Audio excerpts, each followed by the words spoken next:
Boa noite, povo de Deus. A paz esteja com todos. Graças ao Senhor. Põe a mão no teu peito assim. Levante o seu semblante. Ore assim comigo. Diga: Deus Todo-Poderoso, aquele que me resgatou, aquele que tem lavado o meu caráter, aquele que tem paciência comigo e que não desistiu de mim. Eu estou aqui para te entregar o meu culto de ação de graças. Eu estou aqui para engrandecer o teu nome em meio aos louvores. Eu estou aqui para ser esclarecido em minha vida por tua palavra, que molda o meu caráter, que ilustra, que me molda. Então, Senhor, usa o pregador e vem revelar a mim tudo o que eu tenho vivido. Vem revelar a mim, dar o entendimento necessário para que a tua palavra, que é viva, seja eficaz. Pai, eu preciso do Senhor. Repreende Satanás e tenha toda a liberdade hoje para a sua glória, em nome de Jesus. Amém, graças a Deus. Abra a tua Bíblia no livro de 1 Coríntios, capítulo de número 10, versículo de número 13. 1 Coríntios, capítulo de número 10, versículo de número 13.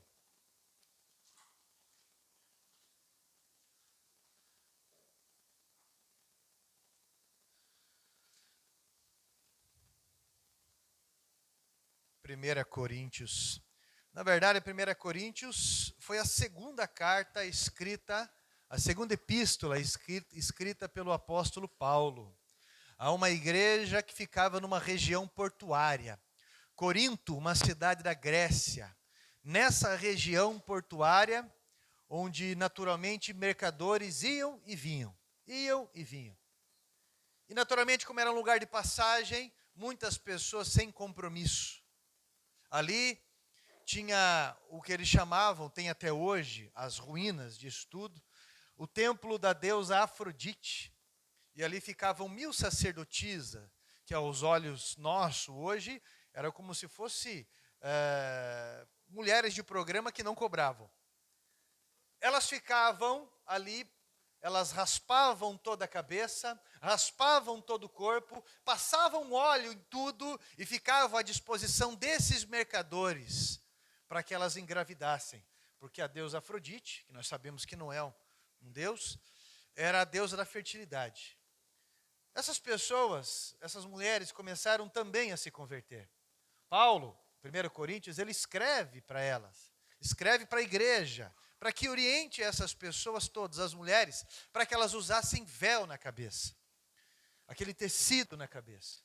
No Oriente, até hoje, em vários lugares, a mulher só mostra o cabelo para o marido. Se ela é casada, significa que ela respeita o seu marido. Se ela não é casada, significa que ela é uma mulher de respeito e respeita o seu pai. Isso não é aqui, não é a nossa cultura. Uma mulher usar um véu no cabelo, na cabeça, enfim. Mas lá naquela região, sim. As gregas não eram assim, as romanas eram desse jeito. Quando Paulo escreve essa carta aos Coríntios, ele está falando sobre, olha, em outras palavras, eu quero muito que vocês respeitem a ética neste lugar. Você está entendendo? É como uma pessoa casada hoje usar aliança. Alguns comportamentos de ética. Paulo, ele teve algumas dificuldades com a igreja de Corinto. Eles chegaram a desafiar a autoridade de Paulo. A segunda carta, que na verdade é a terceira, é uma grande demonstração da defesa do apostolado de Paulo. Então, 1 Coríntios, no capítulo 10, ele fala um pouquinho sobre os pecados, sobre advertência com relação à imoralidade. Mas ele está falando ali especificamente sobre tentação e provação. Tentação, principalmente. E eu vou ler com você um versículo apenas. Vou ler para vocês a minha tradução. Diz assim, capítulo 10, versículo 13. Não sobreveio a vocês tentação que não fosse comum aos homens. E Deus é fiel. Ele não permitirá que vocês sejam tentados além do que podem suportar. Mas quando forem tentados, ele lhes providenciará um escape para que possam suportar. Amém? Assente-se, por favor. Nós estamos vivendo um período mundial em que a fraqueza ela tem sido astutamente confundido com astúcia para alcançar outros meios. Pessoas que se fazem de fracas, pessoas que se fazem de vítimas, usam essas causas para alcançar as suas cobiças. Na verdade, são pessoas fortes, que usam essa máscara da fraqueza para alcançar aí a sua cobiça, ou seja o que for. E eu tenho visto muitos cristãos que desistem da caminhada cristã porque não entendem o processo de Deus sobre o seu caráter, sobre essa moldura que Deus vai fazendo no nosso caráter. Algumas pessoas vêm na igreja, vêm ao templo, porque precisam ser massageados na sua fraqueza. Se você pegar uma pessoa que nasceu pós-guerra, as pessoas que nasceram depois da Segunda Guerra Mundial, né, no recente término da Segunda Guerra Mundial, a criação dessas pessoas foi uma criação mais firme. A pessoa ralava o braço em alguma coisa, quando era criança ou jovem, se frisasse um pouco o rosto, se chorasse um pouquinho, o pai e a mãe já olhavam e falavam: o que é isso? Não foi nada? Se ajeite, vá trabalhar. Mas eu estou cansado, vai estudar. Não precisa ir muito longe, não, pegar alguém da minha idade aí, né, ou um tanto 50, 40 anos, você vai ver que essas pessoas tiveram uma criação diferente. Seja o que for, o que aconteceu, não importa, rapaz, firmeza, amanhã cedo tem que acordar para trabalhar, é assim que funcionam as coisas, a vida não é mole não, o pastor Rogério sempre fala, gente, não está na Bíblia, viu, mas olha, até poderia estar, rapadura é doce, mas não é mole, então, onde não se dá espaço para fraqueza, e se você leu a Bíblia, se você estudou um pouco a Bíblia, você vai perceber que a Bíblia, ela destaca a superação. A Bíblia também vai falar assim para a gente, diga ao fraco eu sou, diga ao pobre eu sou. A Bíblia vai destacar, como Filipenses 4, do 9 ao 11, ali, olha, eu já passei dificuldade, eu já tive em abundância, porque, na verdade, eu posso todas as coisas naquele que me fortalece. Você vai ver inúmeras passagens, em Hebreus capítulo 10, do versículo 35 ou 39, nunca, a Bíblia ela vai dizer para você ali, que Deus não dá lado para quem recua na fé. Deus, Ele sempre vai dar lado para aquele que escolheu uma posição de fé. Você conhece aquele ministério chamado Desculpa? Tem algumas pessoas formadas nisso, desculpologia. São verdadeiros PhDs. Por que você não fez isso? Meu passado, o meu pai, a minha mãe, o meu sofrimento, a minha dor, a minha vida, ou seja o que for, para não fazer, para não alcançar. Não conseguem cumprir nem a própria palavra.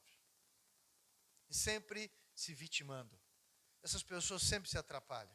Sempre. E não acabam avançando nunca. A palavra de Deus, ela sempre vai nos atrair à superação, a alvos. Ela sempre vai nos atrair, meu irmão, a você sempre olhar para Deus para conseguir vencer. Porque milagre não é um acidente. Milagre é resultado de um posicionamento de fé que move algo no céu. Milagre é uma resposta da fé, de quem escolheu confiar em Deus e se posicionar com firmeza. E você vai ver isso ao longo da palavra de Deus e ao longo do exemplo de homens de fé. Você conhece alguém que usa o vitimismo ou a desculpa, por exemplo, para cometer, seja imoralidade, seja cair em tentação, seja o que for? Você conhece alguém? Conhece alguém? Engraçado que quando a gente, quando eu faço uma pergunta assim, a gente sempre às vezes lembra de alguém. Mas alguém pode estar lembrando da gente. E essa palavra, ela veio de encontro a mim primeiro. Com certeza ela vem de encontro a você, ou qualquer pessoa que me acompanha em rede social. Nós estamos vivendo um período em que a fraqueza está sendo destacada. Está quase elogiável a fraqueza.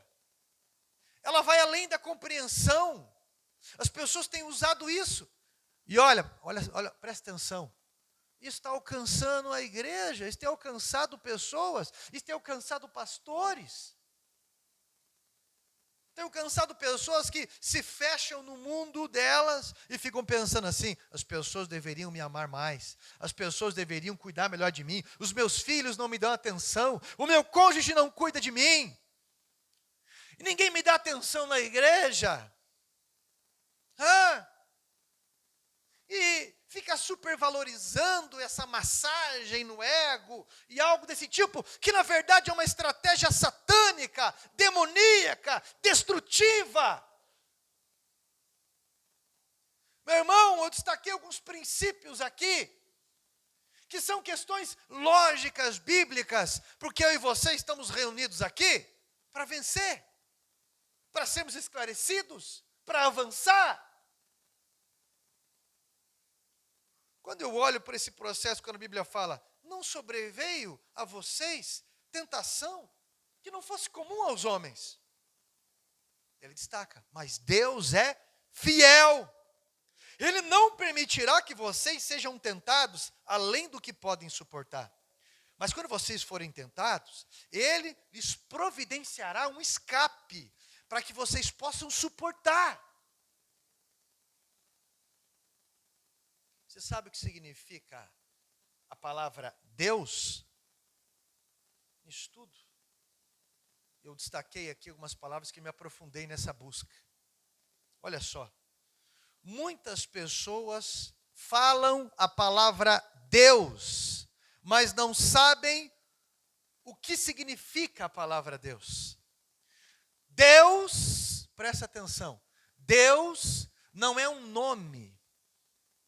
A palavra Deus não é um nome. A palavra Deus significa alguém que existe por si próprio. Eu vou repetir. A palavra Deus significa alguém que existe por si próprio. Alguém que é autossuficiente. Alguém que se sustenta. Toda vez que você confessa Deus, ou toda vez que você confessa que Jesus é Deus, você diz que, na verdade, Ele não depende de nada para sobreviver.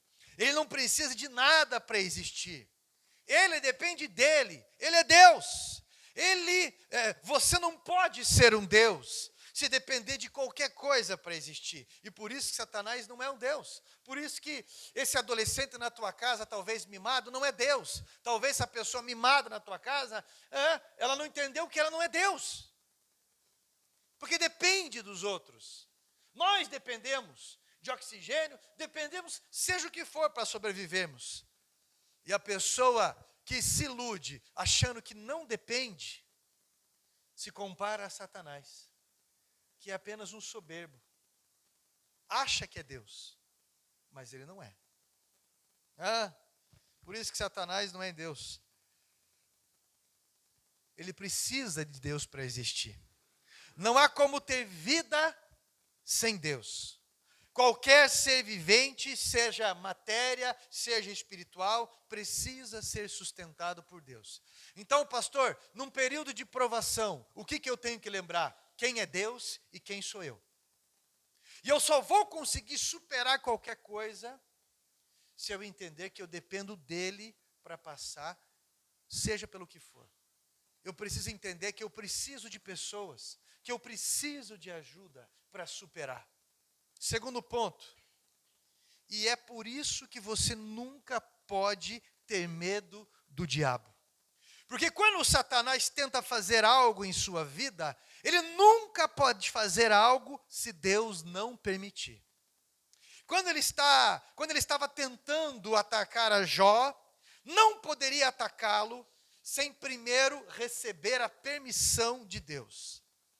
Meu irmão, Satanás ele não pode te atacar. Ele não pode te tentar, a não ser que Deus lhe dê permissão para isso. E Deus disse que não permitiria que você fosse tentado ou testado além daquilo que você fosse capaz de superar ou vencer. Então, tudo que você está passando, tudo que você está suportando, Deus confia em você. Você já venceu se você escolheu permanecer na fé. Não há problema que você não possa superar em Deus. Então não tenha medo das provações, não tenha medo da tentação. Provação como ficar às vezes desempregado, por exemplo, ou qualquer tipo de provocação. Deus está nos aperfeiçoando por uma missão.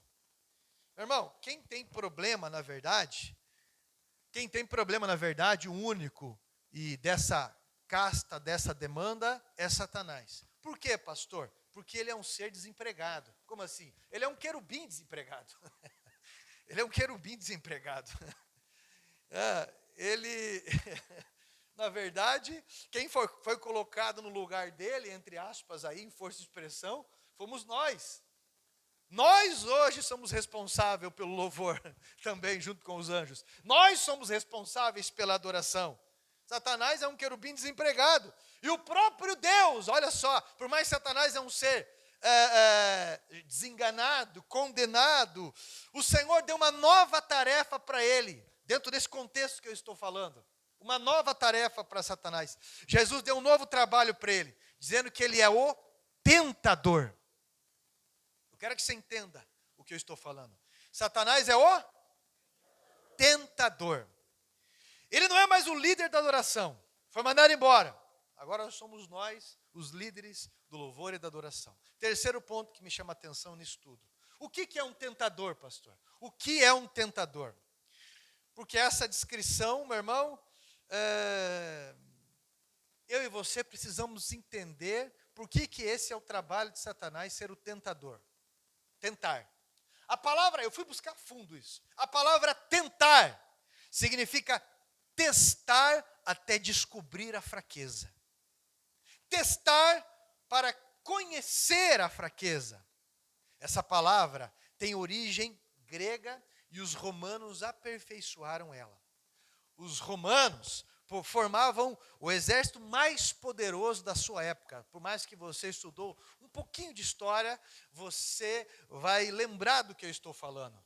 Os romanos foram um dos exércitos mais poderosos da sua época, o mais da sua época, por causa da disciplina deles e por causa das suas armas, que eram superiores à dos seus inimigos.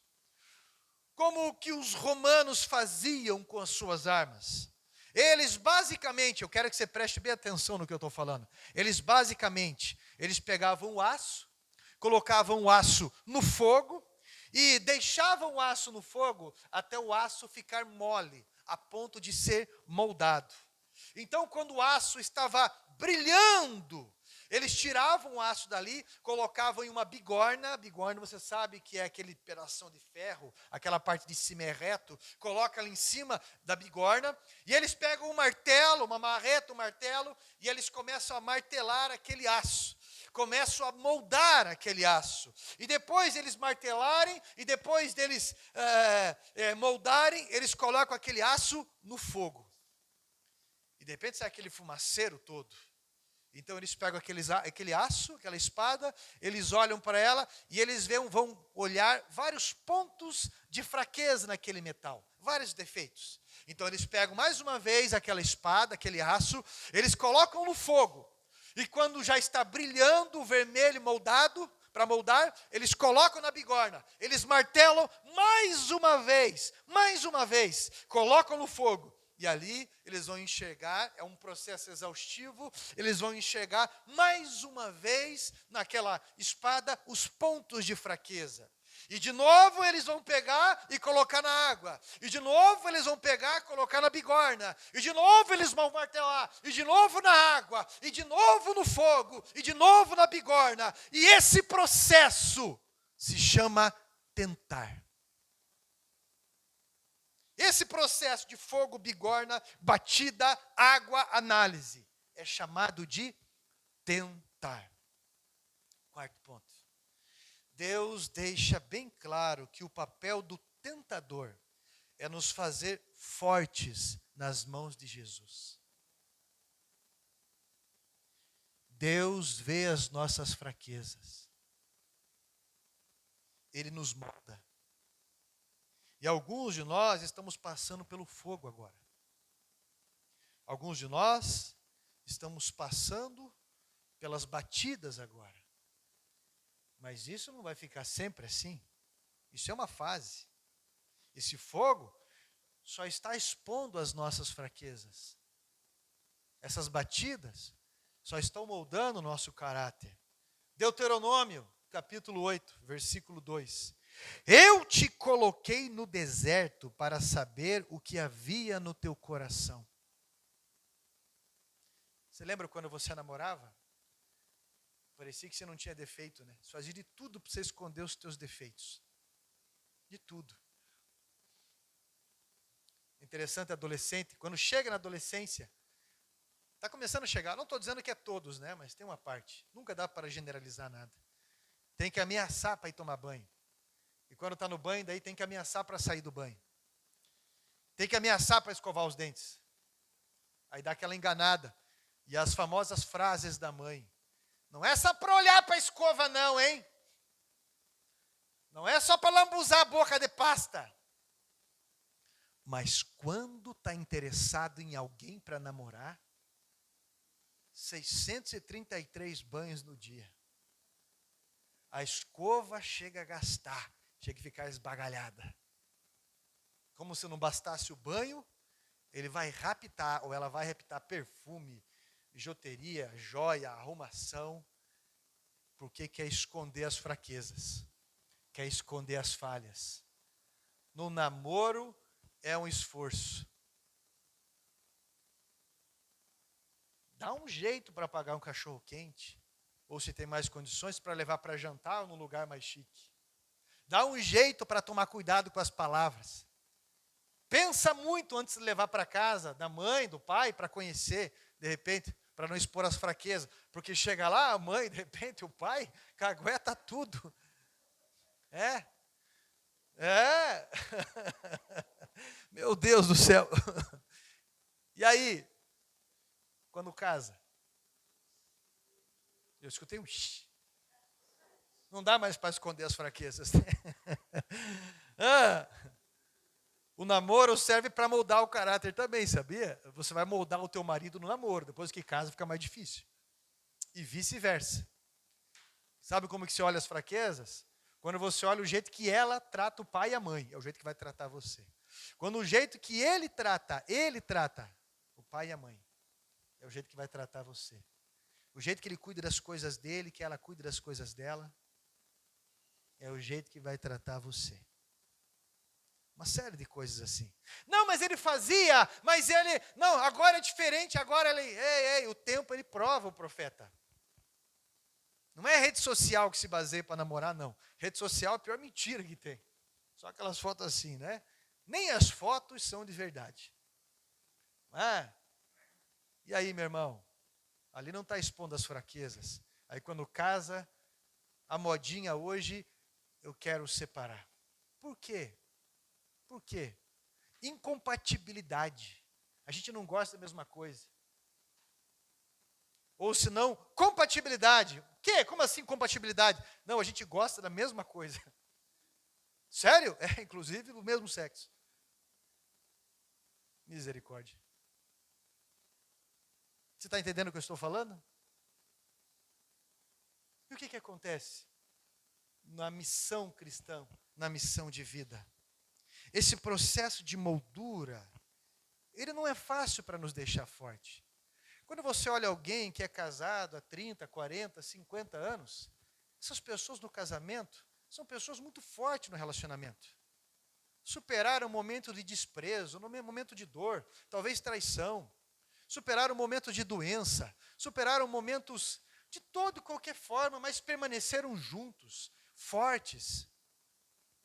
Você acha que o empresário nasceu de uma hora para outra? Teve várias falências, talvez, antes. Você acha que um cristão é forte, ou seja o que for? Você olha, às vezes, um cristão trazendo uma mensagem numa convenção, contando testemunhos, Você escuta um deles, você olha o que eles passaram. Olha o que eles passaram. Moisés, olha o que ele passou. Olha o que Jeremias passou. Apóstolo Paulo, Policarpo, Mude. Meu Deus. Algumas pessoas falam assim, nossa, os ensinamentos do Moody eu acho incrível, de Spurgeon.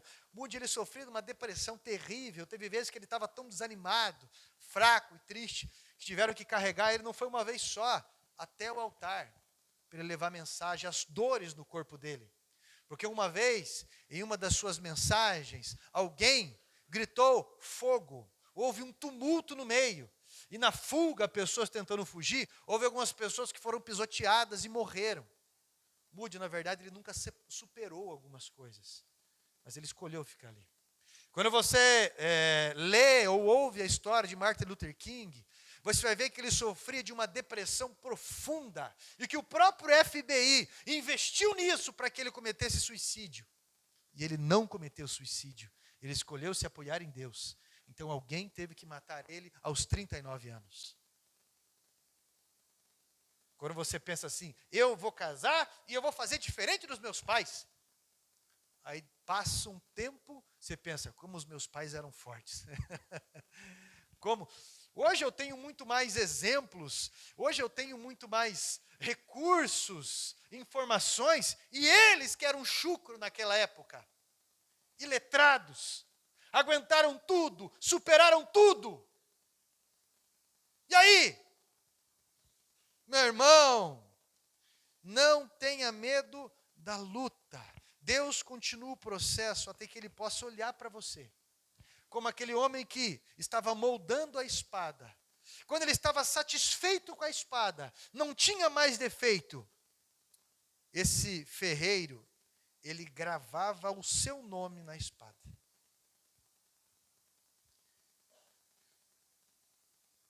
Cada provação que a gente passa, quando o ferreiro olha para nós, e ele está satisfeito, ele grava o nome dele em nós.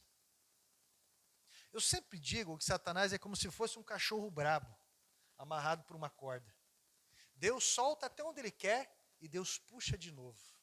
Porque o trabalho dele é ser tentador. Mas tudo está nas mãos de Deus. Deus nunca perdeu o controle de nada. Deus dá, Deus toma, Deus sabe o que Ele faz. E nós nos demonstramos muitas vezes pessoas murmuronas, que queremos achar culpa em outras pessoas. Nós queremos muitas vezes esconder as nossas fraquezas, mas na verdade demonstramos ser pessoas histéricas, ingratas às vezes. Pessoas que na verdade temos vergonha de nós mesmos. Externizamos isso, culpando principalmente líderes, principalmente pais. Isso é uma vergonha para nós. E algumas pessoas, enquanto não superarem, não entenderem o processo bíblico, vão repetir esse processo de fogo, bigorna, batida, água, fogo. Ei, olha para cá, quantos anos você tem? Quanto tempo que está durando esse processo já? E aí? 266 anos de ministério. Jesus está chamando você para superar isso. Ele nunca perdeu o controle. Tudo está nas mãos dele. Eu quero que você não esqueça disso. A Bíblia diz que quando Jesus estava próximo aos 30 anos, estava com quase 30 anos, ele foi até, entre aspas, o pastor João Batista, no meio de um deserto. E ele foi congregar na igreja de João Batista, naturalmente é força de expressão que eu estou falando. O pastor João Batista batizou ele. Porque todos nós precisamos de pastores. Todos nós precisamos ter mentores para nos ajudar. Todos nós. E depois que Jesus foi batizado, quem que levou Jesus para bigorna ou para o fogo? Ele não precisou ir para bigorna, na verdade, ele foi para o fogo. Quem que levou Jesus para o deserto? Quem que levou? O Espírito Santo. Porque tudo está nas mãos de Deus. Jesus foi para o deserto. E por 40 dias ele foi tentado. Não se achou defeito nenhum nele como cordeiro, não é? E então, ele aprovado, foi colocado para nos salvar. E é por isso que Deus está fazendo tudo isso com você. Não tenha medo da luta, mas permaneça firme, mesmo em meio a toda essa pressão. Ele vai te dar um escape. E o quinto ponto que me chama a atenção: não fuja dos momentos de ensino, pois Deus está te preparando para te enviar a este mundo, a esse campo missionário. Deus está te preparando para gravar um nome em você, em cada missão. Deus não tenta nenhum homem, a Bíblia diz no livro de Tiago. Ele já empregou alguém para esse serviço. Ele está te tornando cada dia mais forte, porque você vai lidar com o ser que Deus mais ama, mas também você vai lidar com o ser mais difícil que existe. Essa pessoa que você vê na frente do espelho. E essa pessoa que você vê com os teus olhos toda vez que você está caminhando e você está em algum lugar. Somos seres sociáveis. Somos seres relacionais. E a vida cristã é relacionamento. Só que se você não souber se relacionar com Deus, primeiro, com o próximo você não vai conseguir. Teu problema não é geográfico. Teu problema é interno. Você pode ir para qualquer lugar. Se você não aprender a se relacionar com Deus, você vai confundir quem é o teu inimigo. Que espaço está dando a ele? Eu quero que você não fuja de forma alguma dos momentos de ensino, porque esses momentos de ensino são as batidas que irão te ensinar a superar os desertos da vida. Aqui na igreja, nós temos discipulado. Só para as mulheres, tem 4 discipulados durante a semana. Você pode procurar a pastora Gleice, e ela vai falar para você o dia que você pode ir num discipulado, começar a ser acompanhado. Esse discipulado é muito importante. Nós temos discipulado dos homens na quinta-feira, toda quinta-feira. Nós temos discipulado de juniores, de adolescentes, de jovens, que é uma linguagem de alcance muito importante para eles. Ontem, por exemplo, aqui no sábado, estava cheio de jovens. Nós temos discipulado para crianças. Você está entendendo o que eu estou falando? Não fuja das formas de ensino. Eu matriculei esse ano quase 20 pessoas na nossa igreja, no Instituto Teológico, fora os que já estão estudando. Teve anos que eu matriculei 30. Não fuja dos momentos de ensino, porque quando você chega no deserto, você vai saber o que fazer. Deserto é um lugar que não é um lugar só de provação, é um lugar de provisão. A palavra deserto significa lugar solitário. É um lugar que você aprende a depender de Deus para superar toda e qualquer situação. Eu não sei o que você tem passado, eu não sei que fase você tem vivido, mas eu quero que você aproveite as turmas de discipulado. Eu quero que você fortifique a sua fé, como diz a música. Cada vez que a minha fé é provada, tu me dás a chance do quê? De cair? De crescer um pouco mais, para que você possa passar por essas tentações e avançar, e fazer como tantos homens de Deus. Cada situação que você passa, você vai levantar um altar para Deus ali, como um testemunho. E você vai chegar no fim da tua vida, e vai poder confessar como o apóstolo Paulo confessou, em 2 Timóteo, capítulo 4, aliás, capítulo 4, capítulo 6, capítulo 4, versículos 7 e 8. Combati o bom combate, completei a carreira, guardei a minha fé. E a coroa da justiça está reservada não somente a mim, mas a todos aqueles que esperam a vinda do Senhor. Eu combati o bom combate, eu guardei a minha fé. Aí quando você estiver lá no céu, você vai encontrar lá com o irmão Abraão, pai Abraão, irmão Abraão. E você vai perguntar para ele assim: ô pai Abraão, valeu a pena você deixar aquelas riquezas da cidade de Ur, a empresa de esculturas que o teu pai tinha, valeu a pena e caminhar pela fé? Valeu a pena? Porque o Senhor chamou ele e disse, olha, uma terra que eu te mostrarei. Deus não tinha mostrado.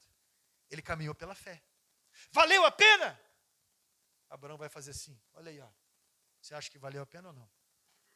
Aí daqui a pouco você vai encontrar com Moisés. E aí, Moisés, valeu a pena você ter deixado o palácio, ter deixado tudo aquilo no Egito para viver entre os escravos? No meio de um povo ingrato, 2 milhões de pessoas, que qualquer coisinha queria apedrejar você, cara. Qualquer coisa, vamos lá, apedreja. Valeu a pena? Moisés vai olhar para você e vai falar, olha aí, ó. Você vai encontrar com Maria. E você vai perguntar para ela, e daí, valeu a pena? Valeu a pena entregar o teu ventre? Deus escolheu o teu ventre, valeu a pena? Ter que fugir para o deserto? Sofrer perseguição? Receber uma fama? Ela vai falar, veja aí se valeu a pena ou não. Valeu a pena. E o próprio apóstolo Paulo em vida, imagino eu, como diz num livro do Max Lucado, ele fala, imagino eu chegando um soldado romano, apontando o dedo para o apóstolo Paulo e falando, ei cara, você tinha tanta coisa, você tinha cidadania romana, você era doutor em teologia, você era um cara conhecido, meu, e tudo mais, de boa fama. Agora você está aí abandonado por todos os amigos, abandonado por todo mundo. Está aí, você diz que é caluniado, sendo culpado, está sendo condenado. Valeu a pena? E ele fala assim, imagino eu, o apóstolo Paulo, estendendo as suas mãos com aquelas algemas, com um olhar cheio de lágrima e confessando, valeu a pena porque eu guardei a minha fé. Eu guardei a minha fé. Eu não sei qual é a tentação que você tem passado. Eu não sei qual é a provação que você tem passado. Eu não sei qual é a fase que você tem passado. Mas aguenta firme, porque Ele está escrevendo o nome dEle em você. Ele está escrevendo o nome dEle, meu irmão, na tua missão. Você nasceu para melhorar a vida de alguém. Você nasceu para ser mão de Deus na vida de pessoas. Você nasceu, meu irmão, para carregar essa armadura e levar essas boas novas. Você nasceu, meu irmão, não para ser vítima, porque Ele foi vítima no meu e no teu lugar. Ele carregou espinhos, Ele carregou a cruz. Você e eu, nascemos, meu irmão, para honrar o que Ele fez. Você e eu nascemos para levar e transmitir o que Ele fez. Chegar para pessoas e falar, olha, levanta a tua cabeça. Não vale a pena você ficar assim, não. Eu tenho boas novas para você. Jesus ressuscitou. Ele pode mudar a tua vida de dentro para fora. Ele pode fazer milagre. Ele pode transformar o que o homem diz que não pode. Porque Ele é Deus. Ele é autossustentável. Eu conheço esse nome. E a palavra do Senhor diz sobre o nome de Jesus, que está sobre todo nome. E a palavra do Senhor diz, se essas palavras estiverem em nós, e nós estivermos ligados nela, poderemos pedir qualquer coisa, e nos será concedido. Você está entendendo? Porque a oração é só um despertar da vontade de Deus em nós. Devemos orar a palavra. Eu não sei qual é o momento que você tem passado, mas, meu irmão, levanta essa cabeça, porque Deus está escrevendo um salmo através da tua vida. Eu não sei o que você está passando, meu irmão, mas pelo amor de Deus, como o próprio apóstolo Paulo falou, você pode tudo naquele que te fortalece. Ele que te fortalece. E você supera essas situações, por essas fases, por esse período. Entenda o que eu estou falando. E você vai olhar as tuas lutas de uma forma diferente. Você não vai confundir quem é o teu inimigo. Você vai parar de ser peso na tua casa. E vai ser solução. E eu tenho certeza que o nome dele gravado na tua vida vai fazer grande diferença e autoridade por onde você passar. Porque ele está chamando você para ser uma ferramenta na mão dele. para ser espada na mão dele, para ser essa bênção que ele sempre chamou, para fazer como ninguém faz o que você faz.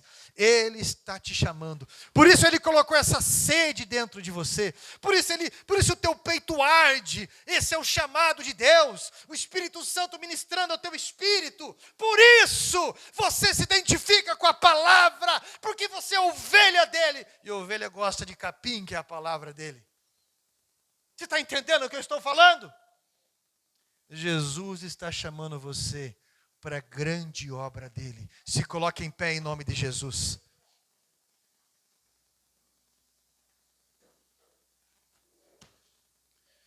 Você vai chegar no juízo final.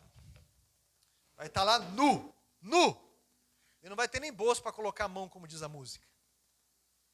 Nu, diante do trono de Deus. Aí ele vai falar para você, como está escrito no Evangelho: apresente as tuas mãos. Eu quero ver o que você fez pelo meio do corpo, pelo meio da igreja. Eu quero ver o que você faz na igreja. Apresente as tuas mãos, eu quero ver as tuas obras, porque as nossas obras nos acompanham, a Bíblia diz. Aí você vai falar: Senhor, está aqui o meu diploma de desculpologia. Não, né? Está aqui o meu... Não, né? Não é isso que vai acontecer. Eu tenho certeza que não, né? Porque hoje você vai aproveitar os momentos de ensino. Hoje você vai deixar o Espírito Santo ministrar na tua vida. Hoje, esse processo de tentação, de provação que você tem passado, você já entendeu a procedência, a suficiência dele. Por isso eu quero que você coloque a mão no teu peito. Quero que você feche os teus olhos.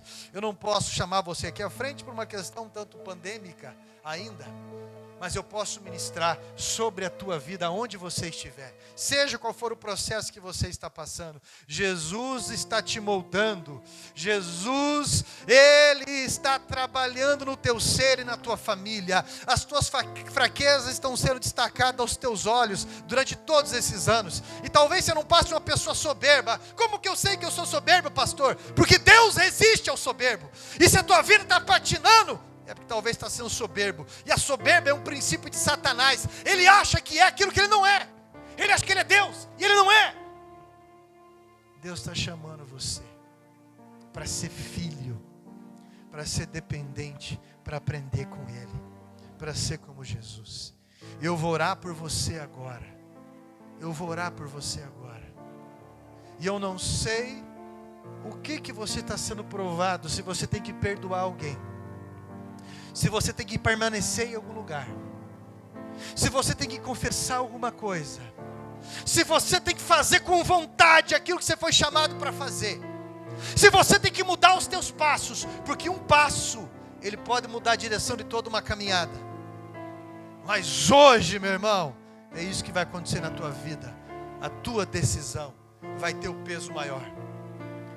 E eu vou orar e você vai confessar isso para Deus. Seja sincero e honesto, e Deus vai te honrar. Santo Deus, Todo-Poderoso Pai, o Senhor conhece a vida desse teu filho, dessa tua filha. O Senhor sabe, meu Deus, dos limites que essa pessoa tem enfrentado, das guerras espirituais, das guerras emocionais, psicológicas, dos sinais físicos que essa pessoa tem encontrado, como a fadiga, ou tudo mais. Senhor amado, o Senhor sabe, tem visto o tentador, tem visto ele provocar para que as fraquezas sejam destacadas. E hoje, muitas dessas fraquezas foram desnudadas aos olhos dessa pessoa. Ah, meu Deus, o Senhor sabe de todas as coisas. Mas hoje nós queremos dizer que se estamos aqui, é porque nós escolhemos confiar no Senhor. Se hoje nós estamos aqui, é porque nós estamos, meu Pai, escolhendo caminhar pela fé, na certeza e na razão de que de alguma forma o Senhor dará um escape, de alguma forma o Senhor dará cura, de alguma forma o Senhor encontrará a solução por nós, de alguma forma o Senhor abrirá alguma porta, porque o Senhor é Deus, porque o Senhor é o nosso pastor, o Senhor é o nosso provedor, e nós queremos confessar, ó Deus Todo-Poderoso, que se não for o Senhor para nos curar, quem pode fazer? Se a ciência é limitada, se a medicina é limitada, se as pessoas são limitadas, e tudo que existe, meu Pai, é sustentado pelo Senhor. Então, meu Deus Todo-Poderoso, vem revelar agora a mente de cada um, ao coração de cada pessoa, o passo que ele tem que dar, o passo que ela tem que dar, porque muitas vezes temos sido covardes. Então, Deus amado, nova vida, graça, ousadia, pela tua glória, para a tua glória, como exército do Senhor, como espadas sendo moldadas, repara as brechas da nossa vida. Vem com o teu perdão, meu Deus, vem apacentar o teu povo, e segundo a tua vontade, Pai, vem com o teu refrigério para essa alma que está cansada, essa alma que está trazendo o fardo dela até o Senhor, está buscando conhecer do Senhor. Ah, meu Deus, refrigera essa alma hoje, para a sua glória, pela sua misericórdia, meu Deus, nós estamos pedindo isso. Alguém aqui em nosso meio, se você tem alguma enfermidade que está te incomodando, alguma dor, alguma enfermidade que te incomoda, e você puder colocar a mão nessa enfermidade, você coloca neste momento. Pastor, o que eu tenho passado é emocional. O que eu tenho passado é emocional. Se for emocional, você vai colocar a mão na sua cabeça, uma mão só, não precisa colocar as duas. Eu vou orar junto com você. O Espírito Santo vai ministrar e ele vai queimar a cura aí. Ele vai ministrar a cura sobre a tua vida. Isso. Seja qual for a doença, seja qual for, o Espírito Santo vai te sarar agora no nome de Jesus, porque ele diz que aquilo que nós desligarmos da terra será desligado no céu, e aquilo que ligarmos aqui será ligado lá. Nós vamos ligar isso ao céu, e você vai ministrar, você vai dizer assim que você não aceita esses pensamentos, você não aceita essa doença, na autoridade do nome de Jesus, você rejeita isso, você reprova toda obra satânica, você não aceita feitiço, você não aceita nenhum ataque satânico, você não aceita, e você vai orar agora, junto comigo. Santo Deus, nesse momento de batalha, meu Pai, eu peço que a chama do Teu Espírito Santo venha envolver as mãos dessa pessoa agora, venha inundar com a Tua chama poderosa, e venha aumentar a intensidade deste fogo celestial. Vem, meu Deus Todo-Poderoso, com o Teu calor, venha envolver agora, pois nós estamos repreendendo toda essa enfermidade, estamos repreendendo agora todo o mal, estamos desligando todo o mau funcionamento deste corpo, em nome do Senhor Jesus. Todo problema emocional, seja depressão, seja culpa, seja acusação, seja o que for, Pai, em nome de Jesus Cristo, venha sarar, venha dar o rumo, venha refrigerar, meu Deus, venha colocar em ordem, porque somente o Senhor pode fazer isso.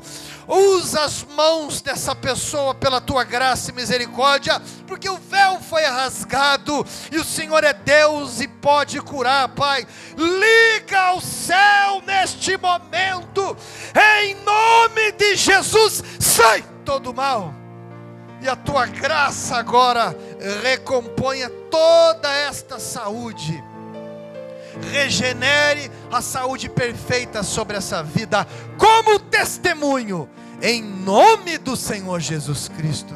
E todos digam, amém. Está ligado ao céu, amém, povo santo. Deus é fiel e Deus é bom. Está vendo isso que foi feito aqui? E é o que você vai fazer por outras pessoas. Quando alguém estiver enfermo, você vai colocar a mão no ombro dessa pessoa, ou se for na barriga alguma coisa, você fala para essa pessoa, põe a tua mão na barriga, e você coloca a mão sobre a mão da pessoa, você repreende todo o mal, nas tuas simples palavras, porque é o que Deus vai honrar. Senhor, cura essa pessoa, porque o compromisso é dele de curar. Encontra a fé, e ele encontra. Você pode ter uma fé pequena, como a semente da mostarda, mas não é a semente da mostarda, não é a fé pequena, é onde você deposita a tua fé. Você está entendendo? Jesus é o chão fértil. E por mais que a fé seja pequena, se for depositada em Jesus, se torna a maior das hortaliças, faz milagres. Você está entendendo o que eu estou falando? Deus vai usar as tuas mãos, Deus vai usar a tua vida. Se você pregar esse evangelho, se você levar até outras pessoas, você permanece em pé. As sandálias da pregação do evangelho fazem parte da armadura. Não tenha dúvida sobre isso. Amém, povo de Deus? Amém, povo santo? Amém. Então chega de falar amém igual ratinho. Amém, Chega de ser coitadinho. Pelo amor de Deus, porque você não é. Deus te deu habilidades incríveis. Deus colocou pessoas ao teu redor incríveis. Não tenha dúvida sobre isso. Amém? É isso aí, meu irmão. Deus é bom a todo momento.